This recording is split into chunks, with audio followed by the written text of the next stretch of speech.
वर्ते पद के बाति बाह्यते यावत् तावत् भवन्त्यन्याः प्रचुरा विपितः पुरः विपद्भव पदावर्ते पद के बाति बाह्यते यावत् तावत् भवन्त्यन्याः प्रचुरा विपितः पुरः। बोलो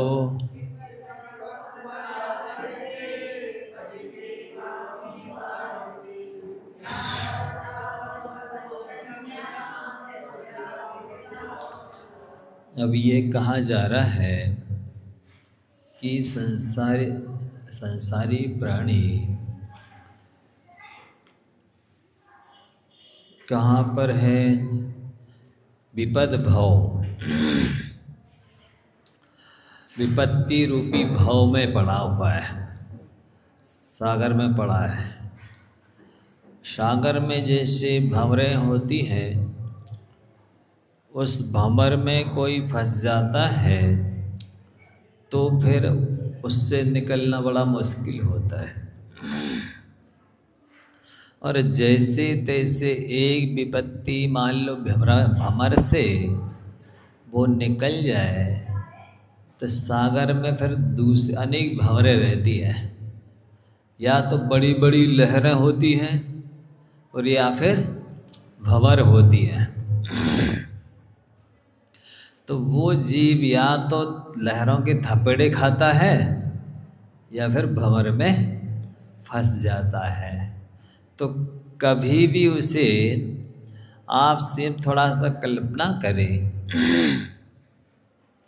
कि कोई जीव समुद्र में पड़ा हो तो उसे किसी समय सुख शांति मिलेगी? बोलो, समुद्र में है कोई फैसिलिटी, कोई सुख सुविधा, कोई साता के लिए स्थान नहीं है ना? नहीं है। समुद्र तो बहुत लंबा चौड़ा गहरा होता है, हैं? साथ ही उसमें बड़े बड़े मगरमच्छ, घड़ियाल, जल जंतु खतरनाक होते हैं। समुद्र में रह कर के सुखी होने की कल्पना करना तो अज्ञानता है। यह भव समुद्र अपार तारण के निमित्त सुविद ठही अति दृढ़ परम पावन यथारथ भक्ति वर नौका सही। पूजन का है ये छंद शायद, है देवशास्त्र गुरु प्रथम देव की पूजन का है ना, अक्षत का। हाँ, इस प्रसंग में याद आ गया कि भाव समुद्र अपार है ये, जिसका पार पाना अतीब कठिन है। लेकिन के निमित्त सुविधि ठही, अच्छे विधि विधान से बनाई गई क्या? नौका। नौका यानी नाव होता है। आप लोग ही बताइए, क्या समुद्र को ये पिलाइयाँ होती ना, इन पिलाइयों की नाव बनाई जाए तो इससे पार कर सकता कोई? बोलो,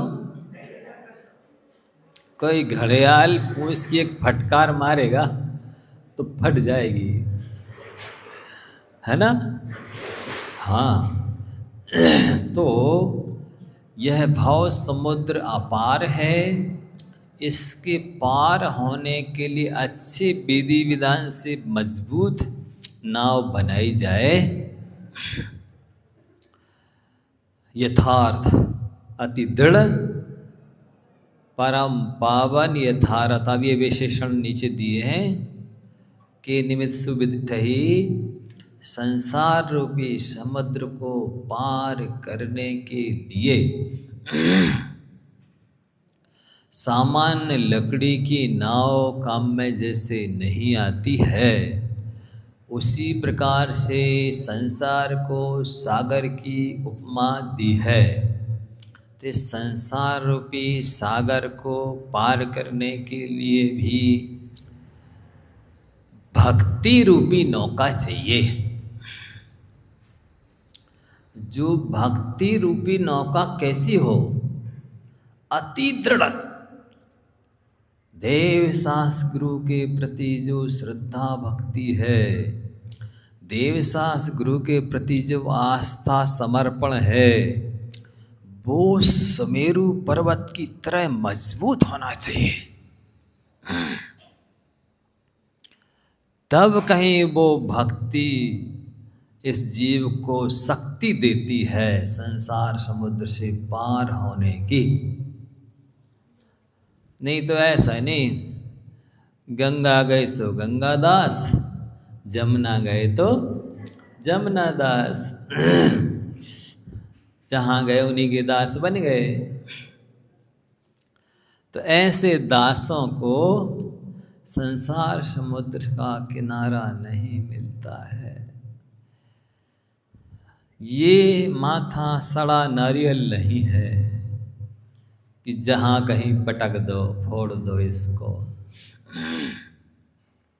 ये उत्तमांग कहलाता है। क्या कहलाता? उत्तमांग कहलाता है। और इस उत्तमांग को वीतराग देवशास्त्र गुरु के सामने नतमस्तक कर देना चाहिए। बिल्कुल पूरी तरह से समर्पित कर देना चाहिए। फिर उनके सामने सर्वाइकल नहीं होना चाहिए। उनके सामने कमर में दर्द, घुटने में दर्द नहीं होना चाहिए। नहीं तो प्राय करके किचन में तो 1008 दंड बिट्टे लगाते हैं।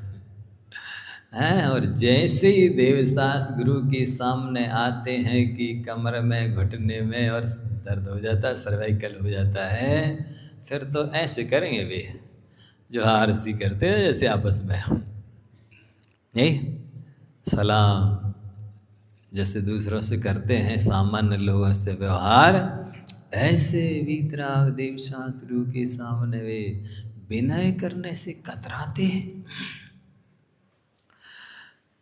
शास्त्र धवला जी में लिखा है, जिण बिंब दंश निर्णय निधत्ति निकाजित अभी कम कलावस्य खय दंसड़ा दो। देवशास्त्र गुरु के दर्शन करने से वे कर्म भी नष्ट हो जाते हैं जो कर्म बिना फल दिए नहीं जाते। निधत्ति कर्म उसे कहते हैं जिसमें उत्कर्षण अवकर्षण नहीं होता। ना जैसा बांधा है ना घटेगा और ना ही बढ़ेगा। आपने बांधा है तो ज्यों का त्यों पूरा भोगो। और निकाचित कर्मों से कहते हैं जिसमें घटे भी नहीं, बढ़े भी नहीं, बदले भी नहीं और साथ ही उदीर्णा भी नहीं हुआ, समय में नष्ट भी ना किया जा सके, ऐसे कर्म को निकाचित कर्म कहते हैं। तो जो घटते नहीं, बढ़ते नहीं, असमय में नष्ट नहीं किए जा सकते हैं, बदला भी नहीं जा सकता कि पाप को हम पुण्य रूप बदल दें, ऐसे कर्म भी देवशास्त्र गुरु की भक्ति पूजा करने से नष्ट हो जाते हैं। देखो कितनी महिमा है। ऐसे कुल में आपने जन्म लिया है, जहाँ जन्म से आपको वीतराग देवशास्त्र गुरु मिले हैं, ऐसे देवशास्त्र गुरु हैं जिनके एक दर्शन करते ही, झलक पाते ही, ढोक देते ही करोड़ों जन्मों के कर्म नष्ट हो जाते हैं। एक ढोक का चमत्कार देखो, एक बार नमस्कार किया, करोड़ों जन्मों के एक एक जन्म कितने मान लो सप्तम नरक गया वो, 33 सागर तक कितने कर्म बांधेगा। 3 पल की आयु लेकर के भोग भूमि में गया या कहीं और 1 कोटि वर्ष पूर्व की आयु पाई उसने, पशु बनाया, मनुष्य बना, संयमी रह करके कितने पाप किए, लेकिन बेसारे कर्म, करोड़ों जन्मों के कर्म एक धोख देने से नष्ट होते हैं। ऐसी महिमा है इनकी दर्शन की महिमा। शास्त्र में लिखा है, एक बार भी कोई श्रद्धा से देव शास्त्रों की पूजा करता है इंद्र पद प्राप्त कर सकता है। कैसी होनी चाहिए वो पूजा, इतनी सी द्रव्य रख ली पूजा। महाराज जी को तो करना चौका में आना से नियोग करना पड़ता है ना नौदा भक्ति में। रोज रोज आ रहे महाराज जी आपके घर, है ना, तो कर दो न्यांग, छिटकी चढ़ा दो, डाल दो, हैं। अरे कितनी महिमा है, ये मान के चलिए विधान कर दो तो कम है। जिनकी एक बार पूजा करने से इंद्र पद मिलता है, उनको यदि विधान भी कर दो तो कौन सी बड़ी बात है। नहीं महाराज जी भूल गए थे श्रीफल चढ़ाना। अच्छा ऐसे भूल जाते हो, थाली लगाते समय नहीं भूलते चटनी परोसना, नमक मिर्ची पापड़ परोसना अपने लिए, हैं हैं ना। हम ऐसे ले लेते, कई बार विधि ले लेते हैं, इनकी थोड़ी अकल सी ठिकाने तो आए कि कैसे पूजा करना। आपके घर भगवान आ गए हैं, आपको मंदिर, घर को मंदिर बना दिया है। मेरी चौखट पे चल के आज चारों धाम आए हैं। कौन से चारों धाम? सम्मेद, गिरनार, चंपा, बाबापुर, कैलाश आ गए हैं। हाँ, एक महाराज में सब छिद्र क्षेत्र सचिद्र गर्भित हो जाएंगे। हाँ हो जाएंगे। गाथा नहीं लिखवाई थी हमने भगवती आराधना की 324 नंबर की। जिन सिद्ध साधु धम्मा अधीद अनागत वड्डमान गदा दिव्येण शुद्ध मैणा सभ्य अभी पूया होती। जिसने श्रद्धा भक्ति से साधु के आहार में, विहार में, निहार में सहयोग कर दिया, ध्यान अध्ययन में सहयोग कर दिया, उसने तीनों कालों के अनंत अनंत 9 देवताओं की पूजा विधान कर लिया। बोलो, एक ही साधु में गर्भित है ना, सम्मेद, गिरनार, चंपा और कैलाश। जब वो तीनों काल के अनंत अनंत पंच परमेष्ठी की 9 देवता की पूजा कह रहे हैं, सभ्य अभी पूया हंती, सबकी पूजा कर ली उसने।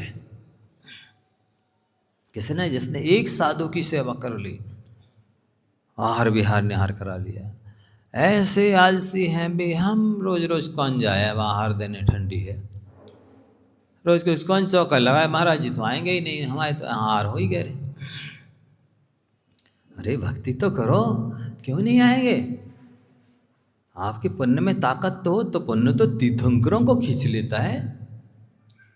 सामान्य मुनियों की तो बात छोड़ो, है नहीं आएंगे तो भी आपको 9 भक्ति करने का फल मिलेगा, पुण्य मिलेगा पूरा। घाटा क्या है? धर्म करने का मन में विकल्प मात्र आवे तो पुण्यबंध चालू करो, चाहे नहीं करो, कब करोगे बात ही बात है। मन में आ गया कि पुण्यबंध तो हुई है, पाप कर्म करो चाहे नहीं करो, जरा सा मन में आ गया कि पाप बंद हो गया, कर्तव्य तो करो, फर्ज तो निभाओ अपना। अति दृढ़ भक्ति होना चाहिए देवशास्त्र गुरु के प्रति। सुमेरु पर्वत जैसी लिखा है भगवती आराधना में, जैसे प्रलय काल की वायु भी सुमेरु पर्वत की चोटी को भी नहीं हिला सकती, पूरे पहाड़ को तो छोड़ो, सुमेरु पर्वत को तो छोड़ो।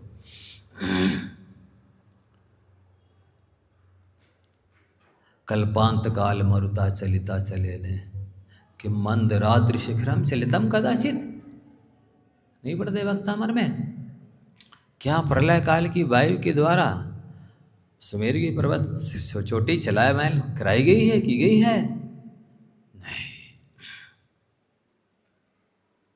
क्या अद्भुत है भक्त, हमारे स्तोत्र में महिमा क्या लिखी है भक्ति की। मत्तद्दुपेन्द्र मगराज दवान लाही संग्राम वारिधि महोदर बंदनोत्तम तस्यासु नासमुपयाति भयम भीव यस्तावकम स्तवमिमं मतिमान दीते। जो इस भक्तामर को या कोई भी स्तवन स्तोत्र भक्ति पूजा वो करता है, मत दुपेंद्र बड़े बड़े हाथियों के विघ्न, मृगराज सिंह, दावानल अग्नि, अहि सांप, संग्राम युद्ध, वारिधि समुद्र, महोदर बहान उदर रोग, बंधनोत्थम, ये 8 प्रकार के बंधन, ये भय 8, डरप कर मानो नासे, बंधन इन 8 के भय भयभीत होकर के भाग जाते हैं। ऐसी भक्ति स्तुति की महिमा है। हाँ, एक से ही सब हो जाता काम, लेकिन फिर भी आलसी लोग नहीं कर सकते। ऐसा सौभाग्य मिला, उच्च कुल मिला, देव शास्त्र गुरु मिले, स्तवन बने बनाए मिले, स्तोत्र बनाना नहीं है, बना के करो तो कहना क्या है? पढ़ भी नहीं सकते थे। तो यहाँ पर 12 नंबर कार्य में कहा गया है, ये संसारी प्राणी संसार रूपी समुद्र की भंवर में फंसा हुआ है। जैसे संसार समुद्र में कोई प्राणी गिर जाए और भंवर में फंस जाए, तो समुद्र की भंवर से निकलना कितना कठिन है, वैसे ही अब निकल भी जाए तो बड़ी बड़ी लहरें हैं कई किलोमीटर की, कहाँ से कहाँ थपेड़े मारेंगी वे लहरें, कहाँ ले जाएंगी, फिर कोई दूसरी भंवर में फंस जाता है। ऐसे ही ये संसारी प्राणी संसार रूपी समुद्र में पड़ा हुआ है। जैसे तैसे एक समस्या से निपटता है कि 4 खड़ी हो जाती है, 4 को जैसे तैसे सुलझाता है कि 16 असंख्यात गुणी नजरा की तरह असंख्यात गुणी विपत्तियां आती हैं। नहीं, आप देखो ना, थोड़ा कल्पना करो, जो व्यक्ति समुद्र में गिर गया है उसकी क्या दशा होती होगी, हैं? बोलो, लल्ला कराना उसका क्या होगा बेचारे का। अरे अपने बारे में सोचो, आपका क्या होगा इस मनस्पर्या बीतने के बाद। कौन सी गति में जाओगे, कौन सी योनि में जाओगे, कौन से स्थान में जाओगे, क्या होगा वहाँ। कोई आज चला, कोई कल, परसों चारे सिंगी साथी, ऐसी कुछ कविता है पूज्य क्षमा शाह जी महाराज की।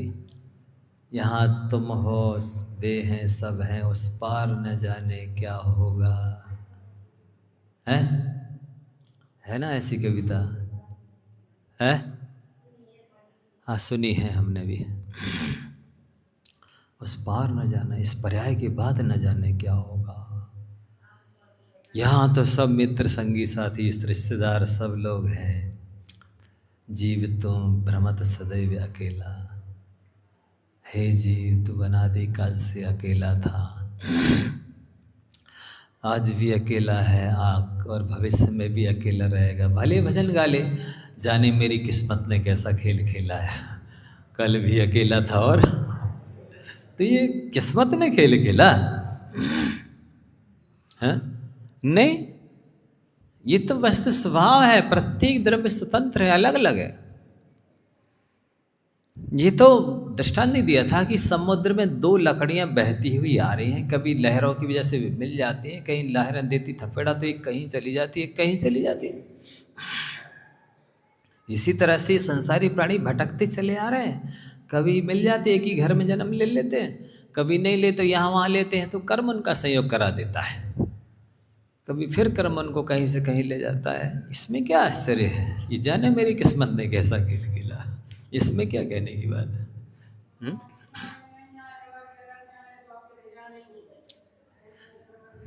लोगरिया तो लगे जाने हैं, वो तो पक्का है। कौन रोक रहा है इसको, बताओ, है किसी में ताकत? नहीं, हमारे साथ तो कम से कम अनंत जीव जन्म लेते मरते तो हमें चिंता नहीं रहती है, ऐसा समझता है। अनंत जीवों के साथ जन्म मरण करना है तो साधारण वनस्पति बनना पड़ेगा, जमी गंध बनना पड़ेगा। भी अनंत जीव एक साथ जन्म लेते हैं, एक साथ मर जाते हैं। वक्कमयी जत्थे कम बकवणम तत्थणंतानाम, जहाँ एक का जन्म होता वहाँ अनंत का जन्म होता है, और जहाँ एक की मृत्यु होती वहाँ अनंत की मृत्यु हो जाती है। एक साथ जन्म मरण करते हुए भी,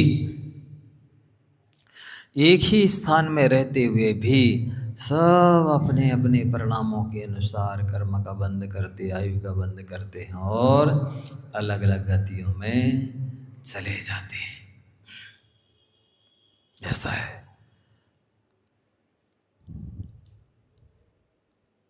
कितने जीव हैं संसार में, अनंत अनंत। आप कितने सौभाग्यशाली हैं, उनमें आप इतनी योग्यता को लेकर देव शास्त्री रोगी सानंद में जन्मे हैं।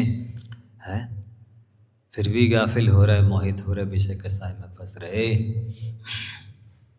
कितनी बड़ी गलती दोहरा रहे हैं, कितनी बार दोहरा रहे, अनंतों बार ऐसी गलती कर चुके, और उसके बाद फिर से और भी अनंत अनंत भी बार गलती करने के मूड में।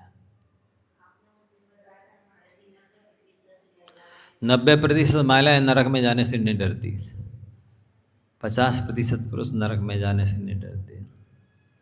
कम ही कहा है हमने, ज़्यादा कहते तो कोई आश्चर्य की बात नहीं है,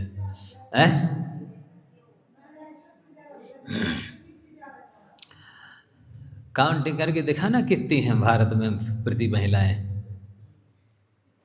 असही में कितनी हैं, विषय भोगों में फंसी, सप्त व्यसनों में फंसी महिलाएं कितनी हैं, और वृत्ति महिलाएं कितनी हैं, दिखाना जरा काउंटिंग करके, है? आटे में नमक बराबर भी नहीं पड़ेगी। गाँव में देख लो, चलो, बाहर की तो छोड़ो, भारत की तो छोड़ो, एमपी की छोड़ो, देखो जरा, जितने लड़के लड़कियां बाहर पढ़ रहे हैं सारे लगभग 99% क्या, कितने कहते हैं, मुश्किल क्या नहीं पाप है, सारे व्यसनों में कुकर्मा फंसे हैं, पूरी तरह एक ही काम है, ऐसा पुण्य का बुरी तरह दुरुपयोग कर रहा है। सबको कर्म व्यसन जितने कर सकते, सब दिल्ली, बम्बई, भोपाल, सागर, कोटा, कहीं भी देख लो, और कितनी मात्रा में लड़के लड़कियां हैं, कम नहीं है। यहीं आ रहा, उनके हजारों बाहर होंगे लड़के लड़कियां पढ़ रहे हो, सब नरक पशु गति की तैयारी कर रहे हैं, और सबका 16.5% इनके माँ बाप को मिल आ रहा है, जमा हो रहा, ऑटोमेटिक सिस्टम है ये, खाते में जमा हो रहा, पाप करना। तो जैसे समुद्र में रहने वाले जीव की दशा है, अथवा जैसे जंगल, महद अरण्यम अरण्यानी, जो भयानक जंगल होता है, घनघोर जंगल, ऐसे सघनबाद वृक्ष होते हैं कि सूरज की किरणें अंदर नहीं आ पाती, नीचे नहीं आ पाती हैं, अंधेरा सा छाया रहता है। ऐसे भयानक जंगल में कोई जीव व्यक्ति भटक जाए, अब क्या व्यवस्था है उसके लिए जंगल में, बोलो, क्या फैसिलिटी है? कोठी बंगला, कपड़े लत्ते, है, भोजन पानी की व्यवस्था, और दवाई के साथ क्या जोड़ते हैं आप लोग? दवाई दारू की व्यवस्था है? क्यों जोड़ते हैं ऐसे शब्द आप लोग? दवाई दारू की व्यवस्था, मतलब दारू के लिए भी व्यवस्था चाहिए आपको? मतलब क्या है उस जंगल में, देखो तो जरा कल्पना करते हैं तो रोम रोम खड़े हो जाते हैं। वहीं शेर रह रहा है, वहीं बाघ रह रहा है, वहीं तेंदुआ रह रहा है, वहीं चीता रह रहा है, वहीं मांसाहारी जानवर खूंखार रह रहे, वहीं बेचारे खरगोश हैं, हिरण हैं, शाकाहारी गाय रोज वगैरह हैं, सब वहीं रह रहे हैं। कितना भय, दिन रात ऐसे ऐसे कांपते रहते पत्ते की तरह। जहाँ पे है वहाँ भोजन पानी नहीं है, जहाँ भोजन पानी वहाँ डर लग रहा जाने में, शेर ना बैठा हो। ये भूख प्यास की तकलीफ़ें सह रहा है। ठंडी देखो कैसी पड़ती, साए साए हवा चलती, कोई ओट नहीं है, कोई स्थान सुरक्षित गुप्त नहीं है, सेक्रेट स्थान नहीं जहाँ बैठ जाए। गर्मी पड़ेगी तो भटकते रहते, सारे वृक्षों के पत्ते नीचे गिर जाते, प्राय छाया नहीं रहती है, पानी भी सूख जाता है। कितने किलोमीटर पे कहाँ कब पानी मिलेगा, बेचारों को कब मिलेगा। सोचो जरा उनके बारे में। कहीं कूदते फांदते किसी झाड़ी में फंस जाएं, वृक्ष से कट जाएं शरीर, तो कोई दवाई की व्यवस्था नहीं, कोई हाथ फेरने वाला नहीं, कोई सहानुभूति देने वाला नहीं। कब मिटेगा, कैसे मिटेगा। यही देख लो, गाय आए किसी के कट जाता है, कुछ हो जाता घाव वाव, बेचारे खड़े रहते सहते रहते हैं। कौन की दवाई करा रहा है, कौन मलहम पट्टी कर रहा है, कीड़े पड़ रहे हैं तो भी बेचारे कुछ नहीं कर सकते हैं। वो तो कितने से गिनती के 150 पशु गौशाला में होते, कोई करा भी देता। वहाँ भी एक दिन देखा गुना में, रात में 11 बजे एक कुत्ता घुस गया वहाँ गौशाला में, कि एक्सीडेंट से गाय आई थी तो वहाँ वो लाई गई थी। अब वो जिंदा अवस्था में चीत रहा उसको। किसी व्यक्ति ने मुँह कैमरे में देखा, अचानक 11 बजे रात की दृष्टि चली गई, अरे ये तो कुत्ता चीत रहा है, उस गाय को जिंदा अवस्था में बेचारी तड़फड़ा रही है। आया, उसको कैसे भगाया, भागती नहीं भी, घूम घूम करके आ जाते हैं, भी प्रतिकार नहीं कर सकते और उसी घाव में जीतते हैं। कैसे कष्ट सहे इस जीवन अनादिकाल से लेकर के, और उन्हीं कष्टों की फिर तैयारी कर रहा है। विषय भोग भोग रहा है, साप्ती व्यसन कर रहा है, राग द्वेष कर रहा है, घृणा ईर्ष्या नफरत कर रहा है, चुगली निंदा कर रहा है, ईर्ष्या कर रहा है। कितने कर्म बांध रहे हैं। कैसे काटेगा, कब काटेगा। शास्त्र में लिखा है कठिन तपस्या के बिना मोक्ष होता ही नहीं। कब करेगा। कठोर तपस्या करना है, सामान्य भी नहीं कर रहा है, जो सहज में हो सकता है, जिसमें कोई भूख प्यास ठंडी गर्मी नहीं सहनी ज़्यादा, ऐसी भी तपस्या नहीं कर रहा है। मन से की जाने वाली तपस्या है वो भी नहीं कर रहा है। बताओ, क्रोध को जीतने के लिए कौन सी वज्र समना रसमना चाहिए। अहंकार को जीतने के लिए कौन सा क्या चाहिए, कौन सी पर्याय चाहिए, कौन सा स्थान चाहिए। मायाचारी को जीतने के लिए कौन सी पर्याय चाहिए, बताओ कौन सी स्थान चाहिए। हैं, ऐसे स्थानों में आ गए, धार्मिक स्थानों में आ गए, आश्रम में आ गए, आप और क्या चाहिए आपको कसायों के जीतने के लिए। कि झूला पे बैठ के जीतोगे कसायों को, हेडोल्ला में कहाँ जीतोगे। हैं, स्वर्ग में। हैं, क्यों हंस रही अम्मा।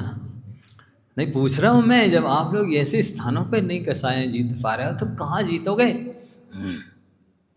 आत्मानुशासन में आचार्य गुणभद्र महाराज जी ने कहा, करो तू ना चिरम घोरम तपः क्लेशाशा हो भगवान चित्त साध्यायन कसाय हरिन्ना जदे तज्ञता। उन्होंने ये क्षमा कर दिया, छूट दे दी, डिस्काउंट दे दिया। करो तू ना चिरम घोरम तपः, चिरकाल तक घोर तपस्या नहीं कर सकते हो तो मत करो, कोई बात नहीं, लो क्षमा कर दिया। लेकिन चित्त साध्यायन, मन से बस में करने योग्य जो क्रोध मान माया लोग हैं, उनको भी यदि बस में नहीं किया तो तुमसे बड़ा कोई अज्ञानी नहीं होगा, अभागा दुर्भाग्य नहीं होगा कोई। बाकी में कसायों को मन से जीतना होता है, क्रोध हो, मान हो, माया हो, लोभ हो, मन को समझाना है, मन को मांझना है, मन को दृढ़ बनाना है, मन को वैराग्य से भरना है, मन को एकाग्र करना है, कुछ करना ही नहीं है। मन से करने वाले जो मन व्याकरण की दृष्टि से भी नपुंसक है और कार्य क्षेत्र की दृष्टि से भी मन नपुंसक है, उस नपुंसक की हार रहे सब लोग। नपुंसक से हार जाना तो और नपुंसकता कहलाती है ना। नपुंसक से हारना भी नपुंसकता है ना। उससे हार रहा है, नहीं जीत पा रहा है कसायों को। हमारी इज्जत का सवाल है, काहे की इज्जत है तुम्हारी? कौन सी इज्जत है? दिखा ना हमें, कहाँ है इज्जत है? क्या पढ़ते हैं? रोगन विषबकाया भाग बसते देव केंद्री भया। पिछले जन्मों को तो याद करो, जब एक इंद्री थे और धनिया की भाजी के रूप में जन्म लिया था, पत्ती के रूप में। सो ये बनिया लोग गए जैन लोग धारी धनिया पत्ती देना भी 1 रुपया की, लो इतनी सी दही, थोड़ी तो और दो, ले ये जो दे दिया ना, ये रूंगन कहलाती है। एक्स्ट्रा जो दे दी ना उसने, इसमें भी जीव है, इनकी इतनी वैल्यू है कि मुफ्त में चले गए, ले जा। वहाँ कौन सी इज्जत थी? जब रूंगन में बिक गए हैं, वहाँ कौन सी प्रेस्टीज पॉइंट था? किसने क्या समझा आपको? क्या इज्जत दी, क्या सम्मान दिया, क्या कीमत की है? जब देव ही भी एक इंद्री हो सकता है तो आप अपने लिए सोच लो, आप क्या नहीं हो सकते हो। आप तो नारकी भी बन सकते हो और ऐसे जंगसन पे खड़े हो कि कहीं भी जा सकते हो।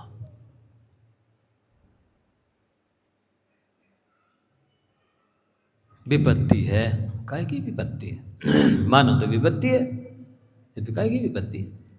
कौन से आप लोगों के ऊपर कोई पत्थर बरसा रहा? पार्श्वनाथ भगवान के ऊपर तो पत्थर बरसाए हैं? पत्थर बरसा रहा कोई आप लोगों के ऊपर? तो क्यों कहते हम बहुत दुखी हैं? लोहे के आभूषण पहना रहा कोई है? आपको तो सोने की चूड़ियां पहनाई गई हैं।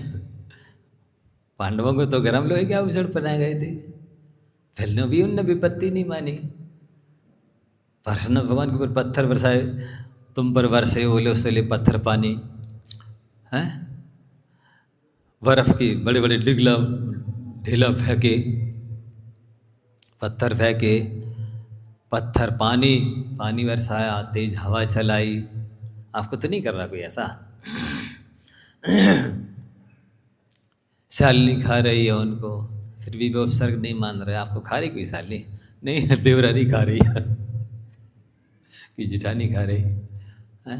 सास खा रही कि बहू खा रही? कौन खा रही बताओ? है मानो तो, नहीं तो निर्जरा के साधन ही ये सारे लोग। तो समता रख लो।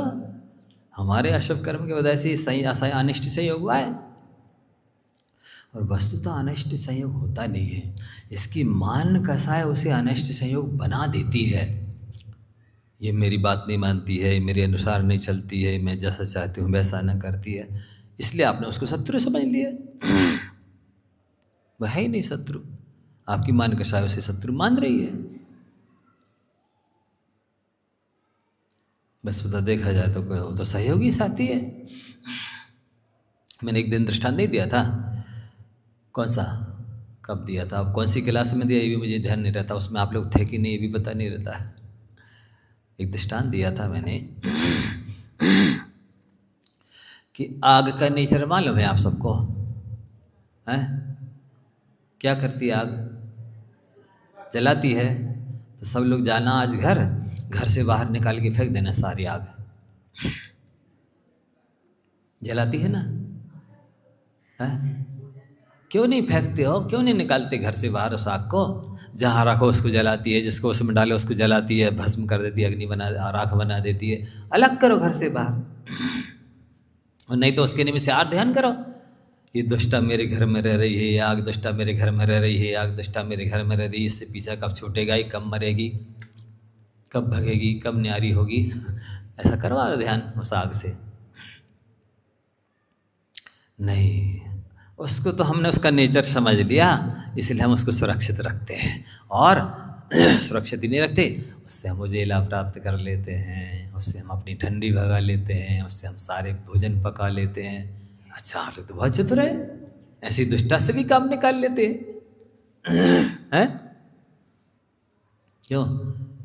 ऐसी दुष्टा से भी आपने काम निकाल लिया, उसको भी रख लिया अपने घर में, उससे नहीं भगाया, ना आर्त ध्यान किया अनिष्ट संयोग नाम का।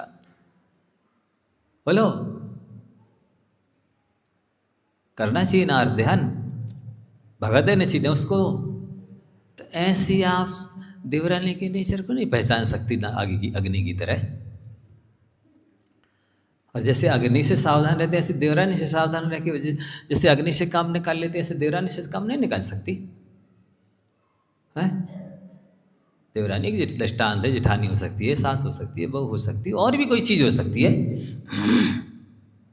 कि उसके एक नेचर, स्वभाव नेचर की वजह से आप उसको बिल्कुल नेगलेक्ट कर दिया।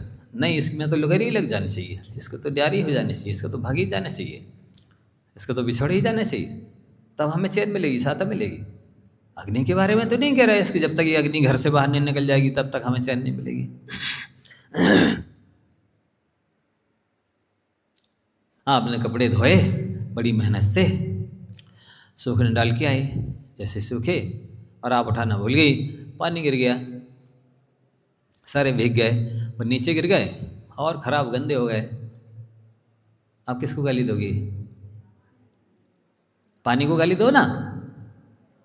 ये क्यों कहते हैं अरे हम कपड़े उठाना भूल गए, सुबह कपड़े गंदे हो गए, भीग गए। यहां तो आप अपनी गलती स्वीकार कर रहे हैं।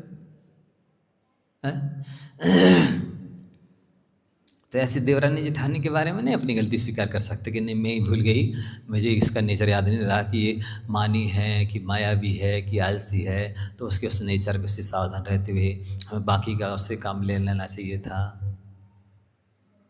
है? नहीं, बाकी का काम ले सकते थे ना, उससे ले सकते थे। तिनका कबहू न निंदिए जो पायन तल होए, कबहू बड़ी आखन पड़े पीर घनेरी होए। तिनका, उसकी भी निंदा नहीं करना, हवा में उड़ेगा, आपकी आंख में चला जाएगा, आंख बंद हो जाएगी, पीड़ा देगा वो उतना सा तिनका। इसी तरह आप जिस देवरानी जेठानी की, सास ननद की, बहू की निंदा कर रही हो,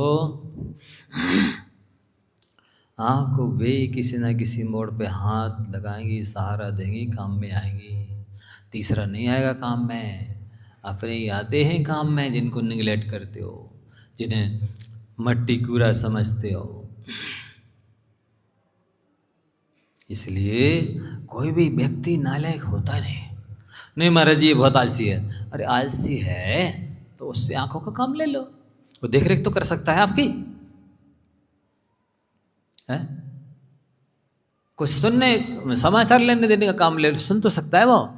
आलसी का मतलब वो हाथ पांव नहीं चलाता है, कुछ काम नहीं करना चाहता है। तो ऐसा हाथ पांव वाला काम ना लेके उससे आंखों वाला काम ले लो, कान वाला काम ले लो, माथे वाला काम ले लो ना, है? वो सूक्ष्मदर्शी दूरदर्शी का दृष्टांत क्यों दिया था हमने? कि एक के लिए वही सूक्ष्मदर्शी दूरदर्शी यंत्र सुखदायी हो रहा है, लाभदायक हो रहा है, आनंददायक हो रहा है, दूसरे के लिए वही सूक्ष्मदर्शी दूरदर्शी यंत्र दुखदायी हो रहा है, संकलेश का निमित्त बना, घाटे का निमित्त बना।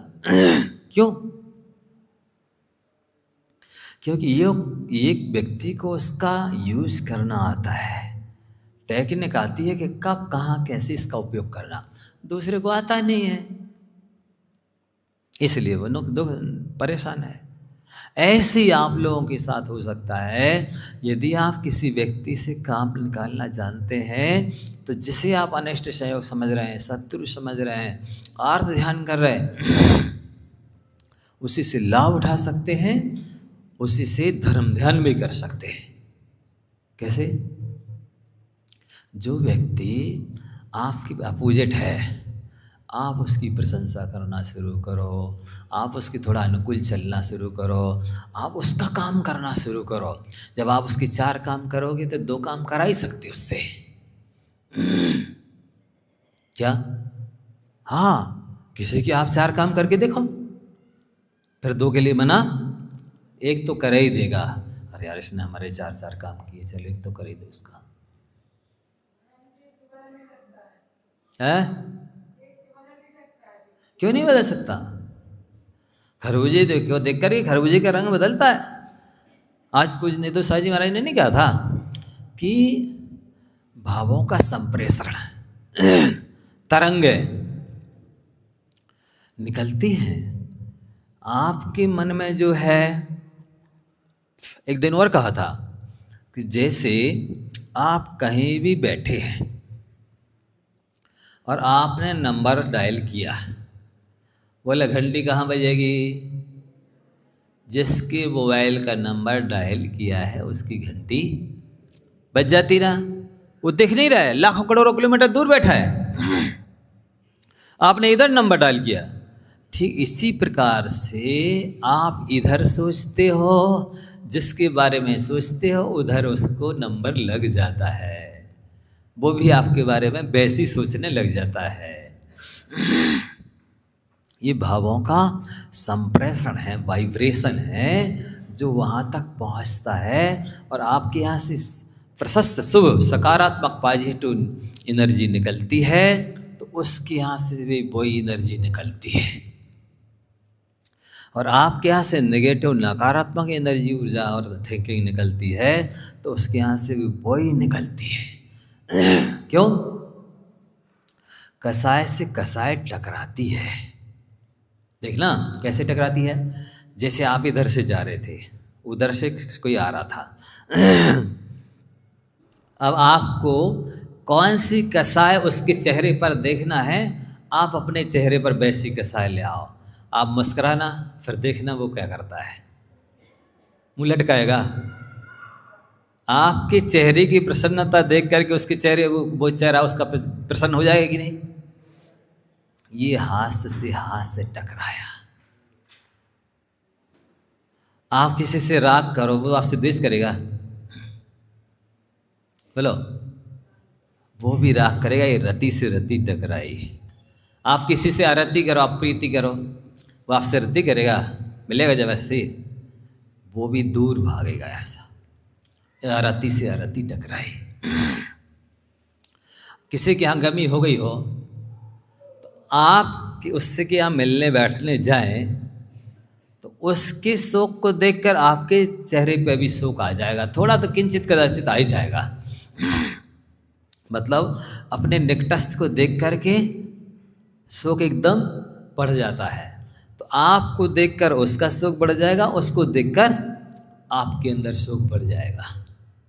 ये शोक से शोक टकराया।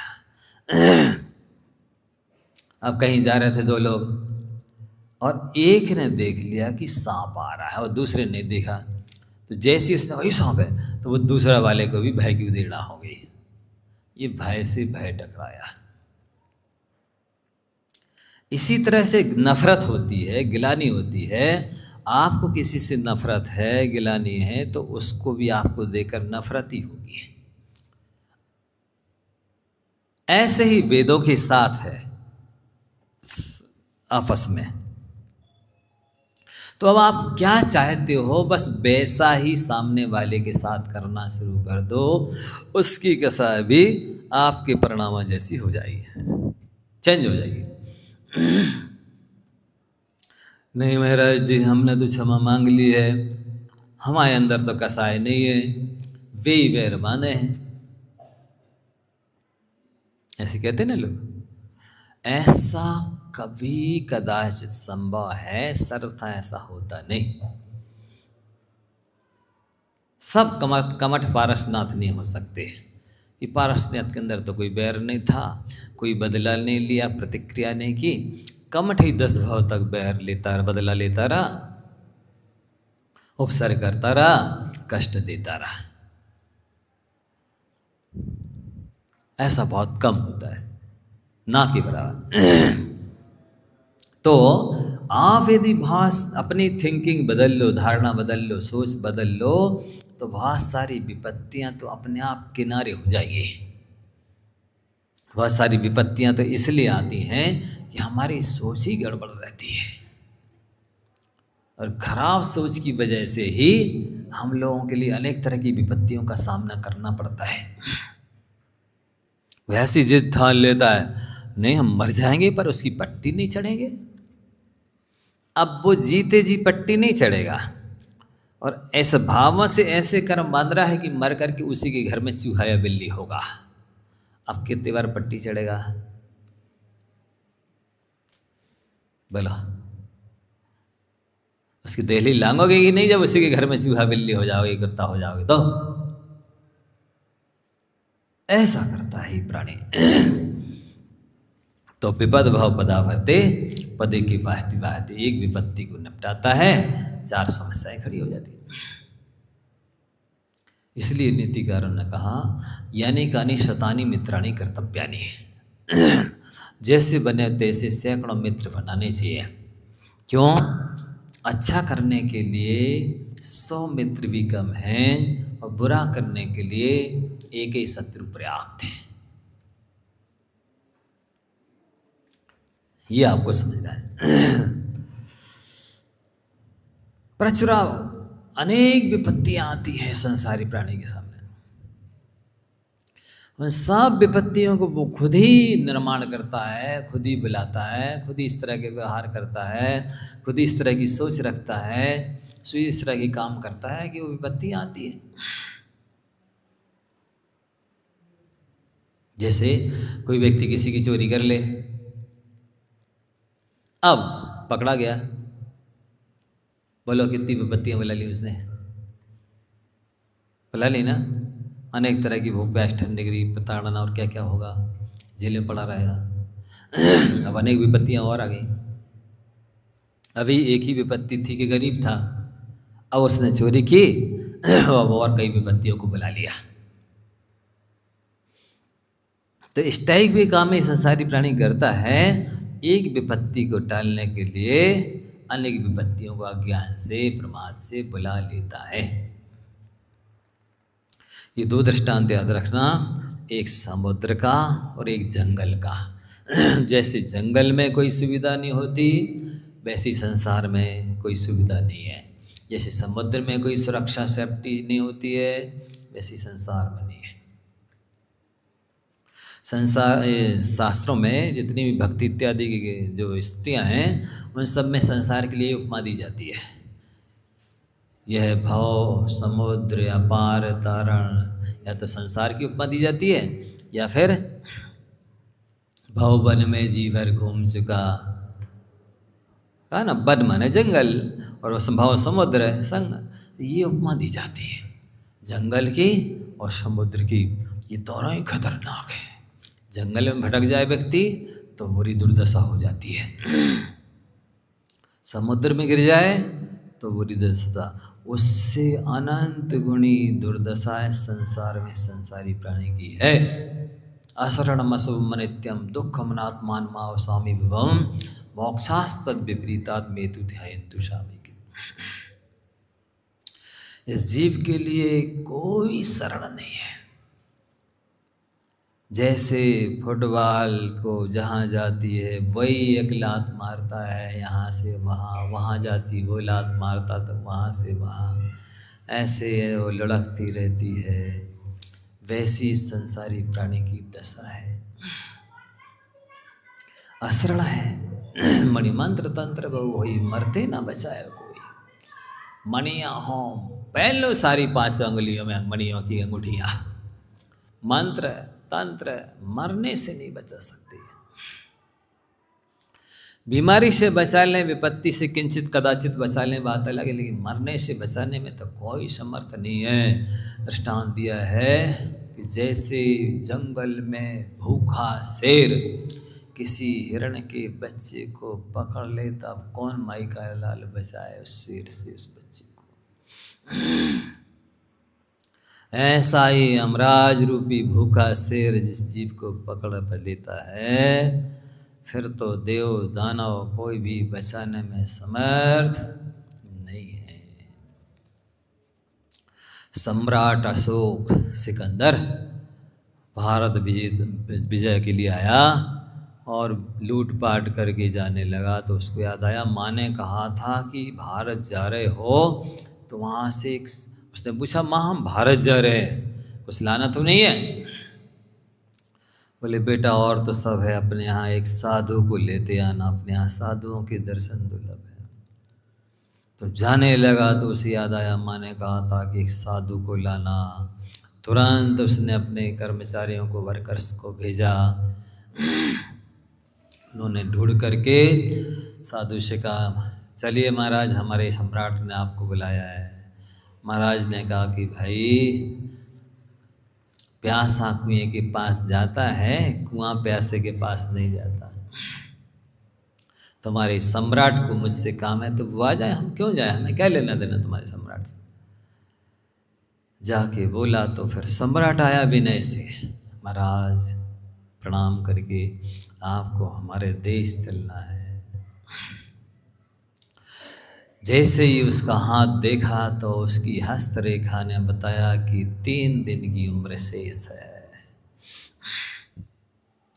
कहा राजन तुम हमको ले जाना चाह रहे हो, ले नहीं जा पाओगे, तुम्हारी तो आयु 3 ही दिन की बची है। अब घबराया, उसने कहा मेरे राजवैद्यों को बुलाया जाए। तुरंत राजवैद्य आ गए। देखा, उन्होंने कहा राजन हम नहीं कुछ कर सकते, आप कोई दूसरे वास्तुशास्त्री को, ज्योतिषी को, किसी भी तंत्र मंत्रवादी को बुलाओ।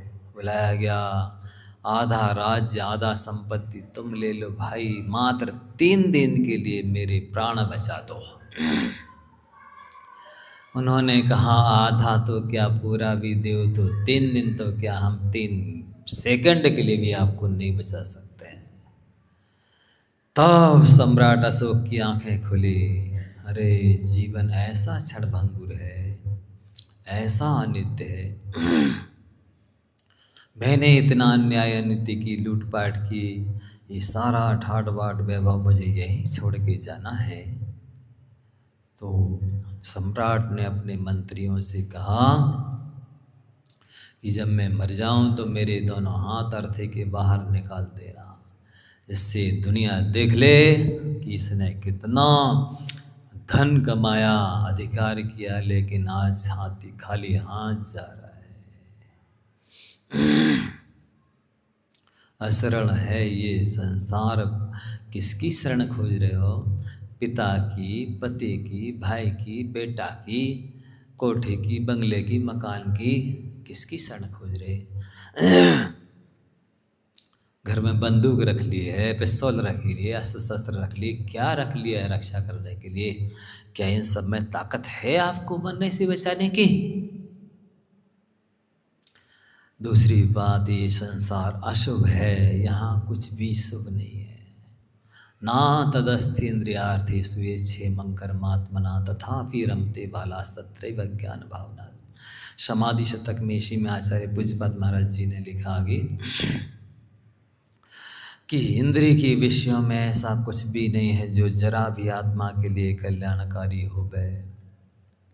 यत् क्षेमंकरम आत्मना, क्षेमम करोति इति क्षेमं करा, जो क्षेम करे, कल्याण करे, कुशल करे, ऐसा कुछ भी नहीं है। तथापि रमते बालाए मोहि अज्ञानी प्राणी, फिर भी उन इंद्रियों के विषयों में रमता है। तत्रैव अज्ञान भावना, अनादिकालीन अज्ञान की वजह से, मोह की वजह से उन्हीं इंद्रिय विषयों में, उन्हीं संसार शरीर भोगों में रचता बसता रमता है। कैसा कबूतर है ये, उसी पिंजड़े में रहना चाहता है। असरण है, अशुभ है, अनित्य है, और संसार की हर पर्याय, हर संयोग अनित्य है। किसी को ये अपनी इच्छा से अपने पास नहीं रख सकता है, ये भी किसी के पास अपनी इच्छा से नहीं रह सकता है, चाहते हुए भी नहीं रख सकता, नहीं रह सकता है, क्योंकि दोनों द्रव्यों का परिणमन स्वतंत्र है। दोनों द्रव्यों का द्रव्य क्षेत्र काल भाव स्वचतुष्टय भिन्न भिन्न है, अत्यंताभाव है। 4 अभाव समझते हैं? रविवार में शनिवार का अभाव ये प्राग भाव कहलाता है। रविवार में सोमवार का अभाव ये प्रध्वंसा भाव कहलाता है। अन्योन्य भाव, एक पर्याय में दूसरे पर्याय का अभाव अन्योन्य भाव कहलाता है। और एक द्रव्य का दूसरे द्रव्य में अभाव ये अत्यंत अभाव कहलाता है। दोनों द्रव्यों की सोच दृष्टाएं आत्मा की असंख्यात असंख्यात प्रदेश स्वतंत्र स्वतंत्र अलग अलग हैं। अनादि काल से इस जीव ने अनंतों भाव धारण किए और नरक में जाके तिली के दाने बराबर टुकड़े टुकड़े इसके शरीर के कर दिए गए। और शरीर के टुकड़े किए तो आत्मा के भी टुकड़े हो ही गए उतने देर के लिए। फिर भी वे मिल गए। ना तो एक प्रदेश कम हुआ ना एक प्रदेश ज्यादा हुआ, ना तो एक गुण घटा ना एक गुण बढ़ा। जितने अनंत गुण आत्मा में हैं वे थे वे रहेंगे, उनमें घटबढ़ होती नहीं। द्रव्यों का बिल्कुल अलग अलग वर्णन है, स्वतंत्र है, भिन्न भिन्न हैं, किसी से किसका कोई तालमेल नहीं है।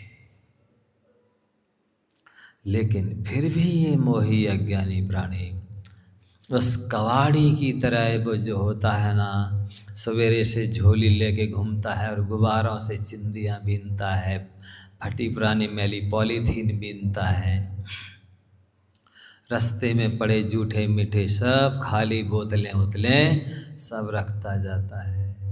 ऐसे ये संसारी प्राणी संसार के पदार्थों को बटोर बटोर के रख रहा है। कहाँ ले जाएगा, क्या करेगा ये, इसको अकेले ही जाना है।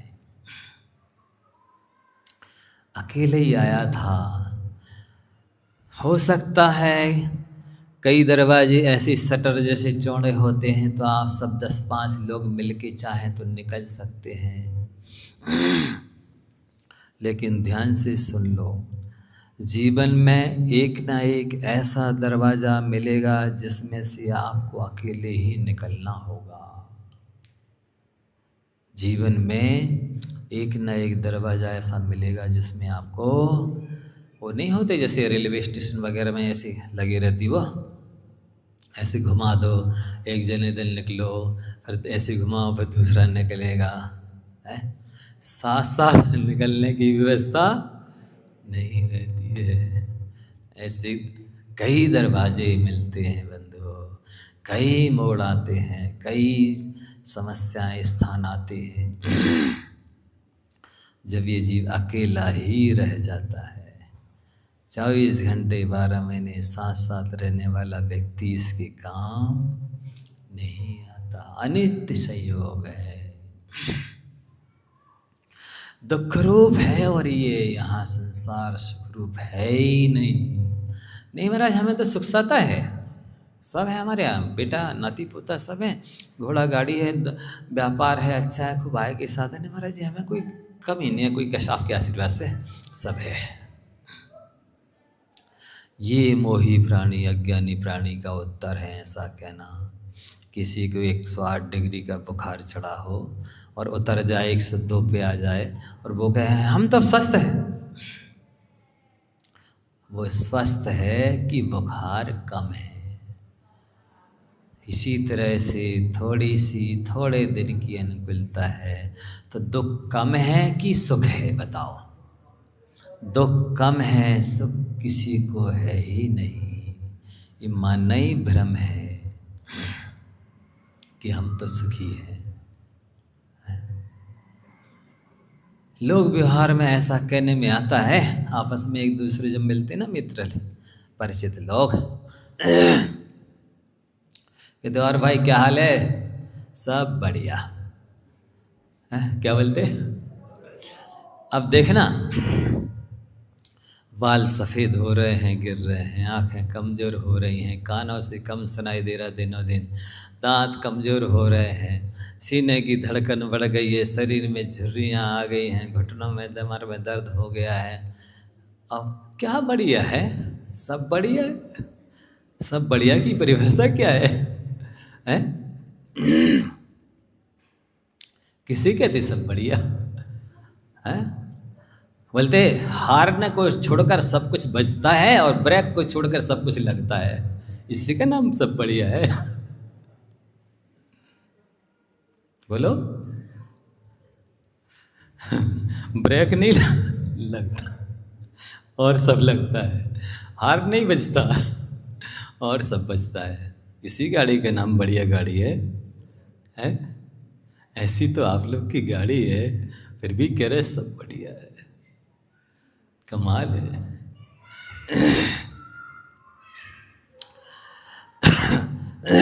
तो ऐसा लोक व्यवहार है विचित्र। आप विपत्ति से छूट ही नहीं सकते, क्योंकि कर्म साथ में लगे हुए हैं। वे कर्म आपको सुखी रहने नहीं देंगे। या तो आप सुखी रहेंगे या तो कर्म रहेंगे, दो में से एक कुछ रहेगा, दोनों एक साथ नहीं हो सकते। तो क्या करना? कर्मों के क्षय का, नाश का उपाय करो बंधु, यही बुद्धिमानी है। दुरर्जेना सुरक्षेणे नश्वरेणे धनादिना स्वस्थं मन्यो जनः कोऽपि जर्वाणि विसर्पिसः। एक दूसरा दृष्टांत संस्मरण मुझे याद आ गया, इसलिए हंसी आ गई। एक व्यक्ति जा रहा था, उसके पिताजी खत्म हो गए थे, तो वो अर्थी के लिए लकड़ी लेने जा रहा था। तो उसका कोई एक परिचित व्यक्ति मिला, बोले और भाई क्या हाल है? बोले और पिताजी का देहावसान हो गया है। तो और तो सब ठीक है। वो सुन के क्या बोलता है? और तो सब ठीक है। ऐसा हाल है इस संसारी प्राणी का। मतलब पिताजी मरे पड़े हैं, अब वो पूछ रहे और तो सब ठीक है, पिताजी मरे। ऐसा है। अब बोलो इस गाथा का उच्चारण करो।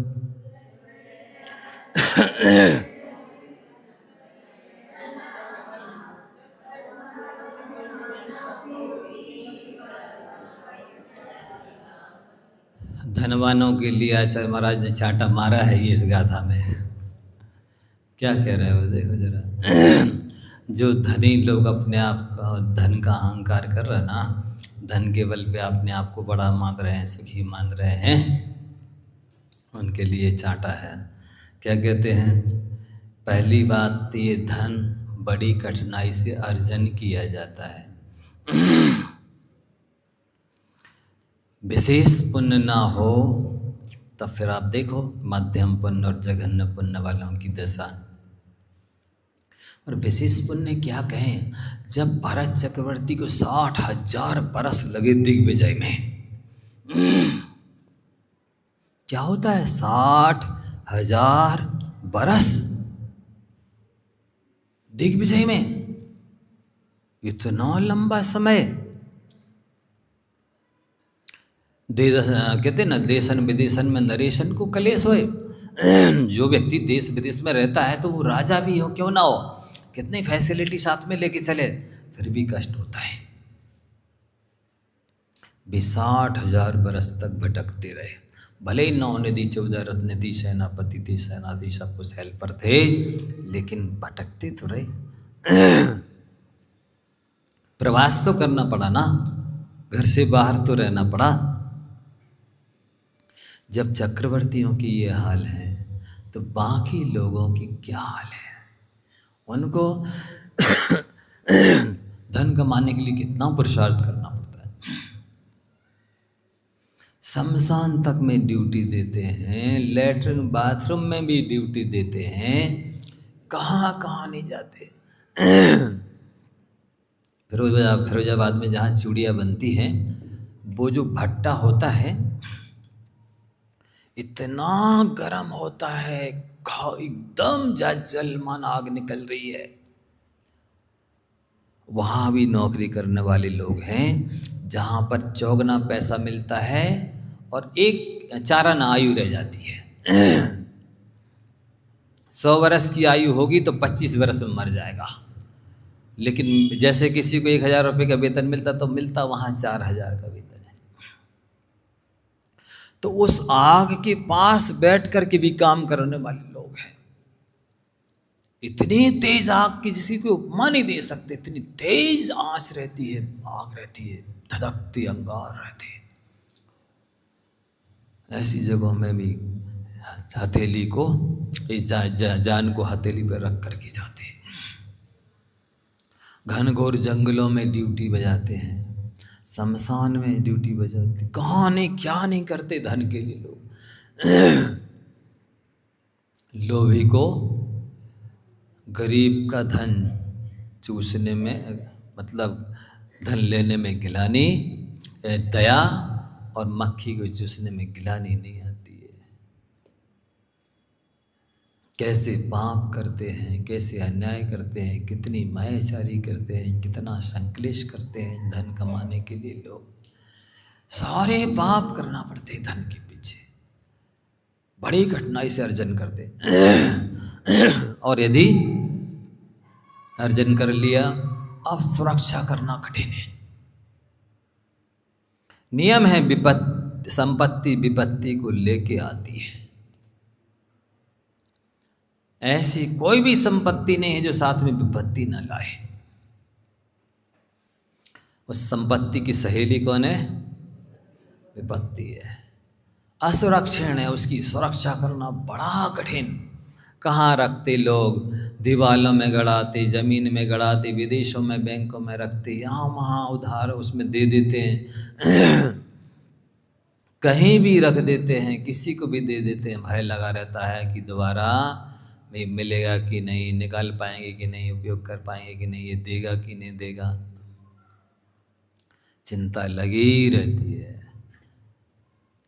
नहीं, आप लोग तो पैसे वाले हो, बताओ ना, है ऐसा सही है? आप बताओ, ऐसा नहीं बताओ, हमें तो पता ही है ऐसा पक्के में। असुरक्षण लिखा है, सुरक्षा करना बड़ी कठिन। तो सुरक्षा करते करते ही नष्ट हो जाता है। जिसके भाग्य से उतर जाता है तो उसके हाथ से भी चला जाता है। कहीं भी रख ले वो सोना मिट्टी बन जाता है। कहीं भी रख ले, सगे भाई को दे देगा तो वो भी नहीं देगा। आप लोग बोलते ना, कंठ की विद्या अंट का दाम, वक्त पे आवे काम। कंठी में यदि कंठस्थ की है कोई श्लोक, ग्रंथ है इत्यादि, दोहा, भजन, आरती, स्तवन, तो बेकाम आएंगे। पुस्तक की तो पुस्तक यहीं रखी, हम चले गए, क्यों कहा है वो पुस्तक? अरे वो तो हम वहीं छोड़े आए, अब वक्त पड़ेगा तो वो काम में नहीं आएगी। इसी तरह अपना पैसा दूसरे के पास चला गया, अब आपको जब जरूरत पड़ेगी तो शायद ही काम में आए, प्राय नहीं आता। नश्वरेण धनादिना, ऐसे नश्वर धन, जो कि धन एक तो संपत्ति विपत्ति लाती है, दूसरी बात अहंकार भी उत्पन्न करती है। धन होवे और अहंकार ना होवे अतीब दुर्लभ, अतीब कठिन है। प्राय जो धनांध होते हैं वे मदांध भी होते हैं। और इस पंचम काल में, दुखमा काल में, हुंडा और श्रवणी काल में प्राय करके पापानुबंधी पुण्य वाले धनवान है।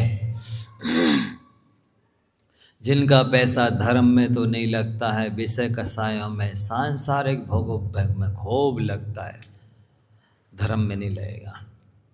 ऐसे रावण की तरह पुण्यात्मा बहुत है, भरत चक्रवर्ती की तरह पुण्यात्मा बहुत कम है।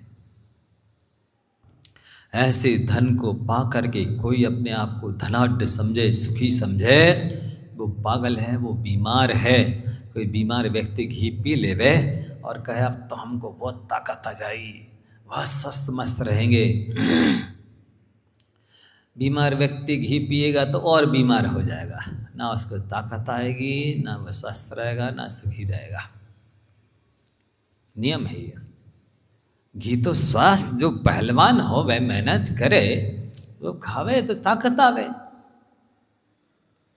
बीमार व्यक्ति को तो मूंग की दाल का फनी, खिचड़ी इत्यादि दी जाती है, घी पिलाया जाता। लेकिन वो मोही अज्ञानी प्राणी घी पी करके अपना को सुखी मान रहा है या सोच रहा है कि हम सुखी हो जाएंगे, स्वस्थ हो जाएंगे, पावरफुल हो जाएंगे। ये उसका भ्रम है। उसी प्रकार धन को कमाकर हम सुखी हो जाएंगे, ऐसा मानना भी भ्रम ही है।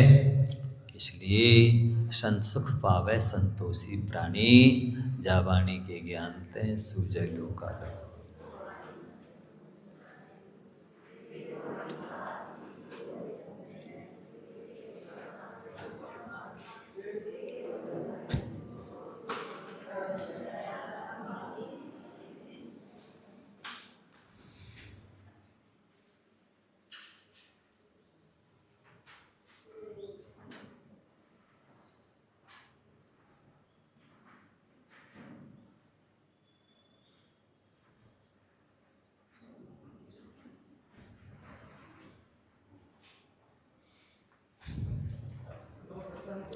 दासाई जी मणि माता की जय, श्री गुरु श्री विद्या साई जी महाराज की जय।